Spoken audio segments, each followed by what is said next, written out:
All right, just got back from the Derek Stingley press conference, and I got to say, I think this was a very symbolic press conference. Now, some might hear Derek Stingley talk and say, well, how are you taking away much from what Derek Stingley says? He's a man of few words. He didn't say much, didn't have much to say. He's more about that action, but I think this is a really symbolic one. I think you can go back to when Nico Collins got paid, and now where Derek Stingley is the highest paid corner of all time, to kind of see the page being turned and the Caserio D'Amico Ryans era being intensified. Nico Collins was the first Caserio draft pick that got significantly paid.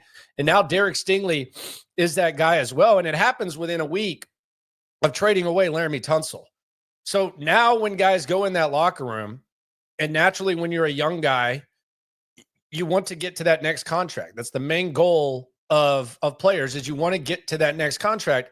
Instead of looking at Laramie Tunsil, you're looking at Derek Stingley, you're looking at Nico Collins. And if you look at the way those guys do things, they don't talk much and they lead by action. And there's different ways of leading by action. There's different ways of carrying yourself, but naturally you're kind of gravitated towards those guys. Laramie Tunsil was that guy for a long time. And now it's Derek Stingley and now it's Nico Collins.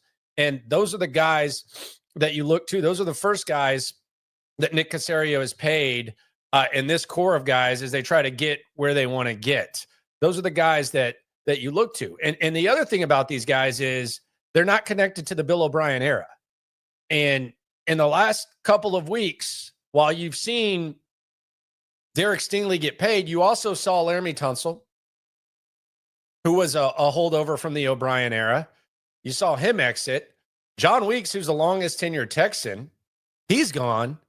And you don't really have any connections to the Bill O'Brien era outside of Titus Howard, who just had his contract restructured, and it's kind of put up or shut up time for Titus Howard. So while there wasn't much said at the Stingley press conference, I do think it was kind of symbolic and kind of flipping the page on the leftovers of the O'Brien era and the new face of the goal that a lot of the young guys look up to with this squad. So whether it was intentional, whether it wasn't, the culture has changed with Derek Stingley, and Derek Stingley is kind of the face of it. The first round pick that Nick Caserio ever makes is now someone that everyone looks to in that locker room, and that's what leading by example now looks like. So we'll see how the whole thing goes. I know Derek Stingley didn't really say a lot. There's not like any crazy quotes. He said he ate some crawfish to celebrate the contract,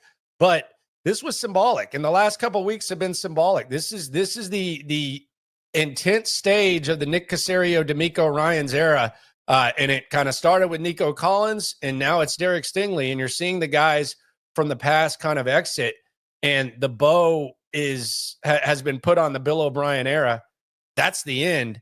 This is Caserio. This is D'Amico. This is the culture they want. This is that era. And Derek Stingley getting paid is one of those things that kind of symbolizes it. And we'll see what happens next with CJ and Will. But make no mistake about it, the first guys you look to when you walk in that locker room, it's not Laramie Tunsil anymore.